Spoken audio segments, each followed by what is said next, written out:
మాట్లాడండి శ్రీమతి సునీతా లక్ష్మారెడ్డి. అధ్యక్ష, మీరు మా సభాపతి అధ్యక్ష. మరి ఇక్కడ ఉన్నటువంటి సభ్యుల యొక్క హక్కులను కాపాడాల్సినటువంటి బాధ్యత మీ పైన ఉంది అధ్యక్ష. అయితే నిన్న ఏదైతే మీరు అన్నటువంటి మాటలు ఉన్నాయో, మరి నేను మాట్లాడుతున్నటువంటి సందర్భంలో నేను సబ్జెక్ట్ని ఎక్కడ కూడా డివియేట్ కాలేదు అధ్యక్ష. నేను women and child welfare, SC, ST, BC, minority, rural development మీద మాట్లాడుతున్నానని చెప్పేసి ఫస్టే చెప్పడం జరిగింది అధ్యక్ష.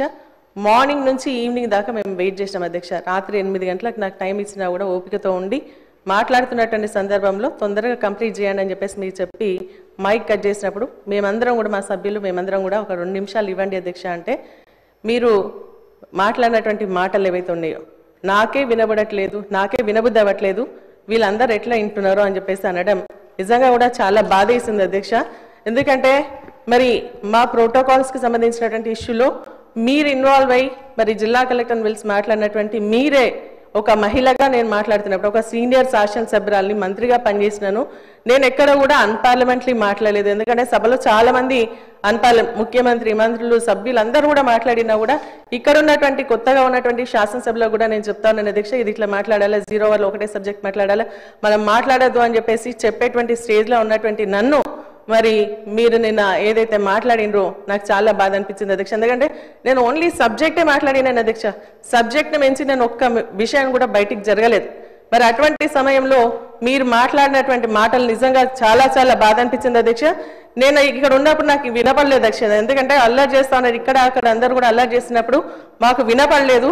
మేము వాకౌట్ చేసి బయటికి వెళ్ళిన తర్వాత అక్కడ ఉన్నటువంటి మా సభ్యులు చెప్పి మిమ్మల్ని ఇట్లా స్పీకర్ గారు అన్నారని చెప్పేసి నాకు వీడియోలు చూపిస్తే నాకు చాలా బాధ అనిపించింది అధ్యక్ష. ఎందుకంటే నేను ఎప్పుడు కూడా ఎవరితో ఒక మాట పడనిదని, మరి ఎవరితో ఏలెత్తి చూపించినటువంటి వ్యక్తిని కూడా కాదు అధ్యక్ష. నేను డిసిప్లిన్గా, క్రమశిక్షణతో మరి ఎక్కడున్నా కూడా లాయల్గా ఉండడం నాకు అలవాటు అధ్యక్ష. కానీ మీరు నేను తప్పేం మాట్లాడిన అధ్యక్ష, మరి మీకు ఎందుకు వినబడేది కాలేదు నాకు అర్థం కాలేదు. ఇక్కడే నేను ఉన్నది మరి నా ప్రజలు, నియోజకవర్గానికి సంబంధించినటువంటి ప్రజలు నాకు పార్టీ అవకాశం ఇస్తే గెలిచి ఇక్కడ వచ్చినాను అధ్యక్ష. నేను ఇక్కడ మాట్లాడేది నా నియోజకవర్గ ప్రజలకు సంబంధించినటువంటి సమస్యలు, అక్కడ ఉన్నటువంటి ప్రభుత్వానికి సంబంధించినటువంటి ఇష్యూస్ ఏవైతే ఉన్నాయో వాటిని ఎత్తి చూపిస్తూ ఇవి చెయ్యండి అని చెప్పేసి సలహాలు ఇచ్చేటువంటి అపోజిషన్ పార్టీలో ఉన్నాను అధ్యక్ష. అదే విషయం నేను నిన్న మాట్లాడినా తప్ప మరి ఎక్కడ కూడా నేను డీవియేట్ అయి మాట్లాడలేదు, అన్పార్లమెంటరీ మాటలు మాట్లాడలేదు.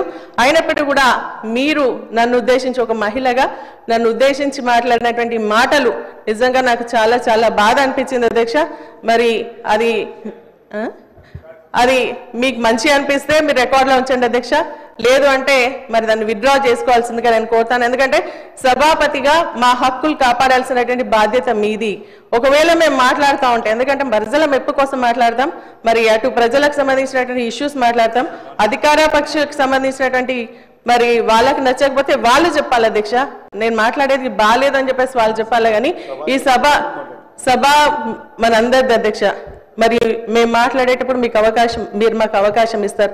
అవకాశం ఇచ్చినప్పుడు మేము మాట్లాడుతూ ఉన్నప్పటి సమయంలో మీరు అట్లా, ఎందుకంటే మీరు చూసిన అధ్యక్ష, మహిళల్ని పట్టుకొని మన ముఖ్యమంత్రి గారు మమ్మల్ని మాట్లాడడం జరిగింది అధ్యక్ష.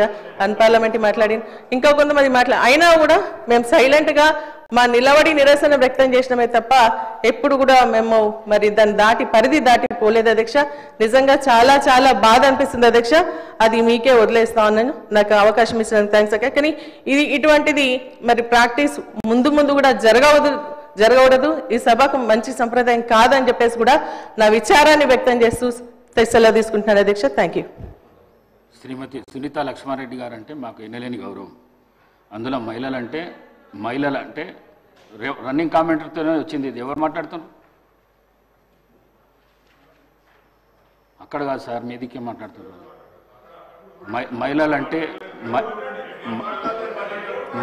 మహిళలంటే ఎనలేని గౌరవం నాకు 8 మంది సిస్టర్స్ ఉన్నారు.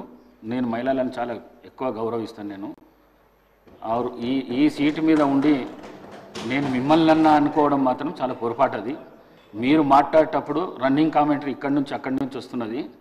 వారు మాట్లాడేది వినబడతలేదు, నాకే వినబడతలేదు, మీకు వినబడుతుందా అని చెప్పిన. మిమ్మల్ని ఉద్దేశించి వినబుద్ధి అయితే లేదు నా మాట్లాడింది అని చెప్పినా కానీ వారిని ఉద్దేశించి చెప్పింది కాదు నేను. మీరు తప్పుగా భావించిండొచ్చు. మీ మనసు కష్టపడితే విడ్రా చేసుకుంటాను. రైట్. అటు హక్కుల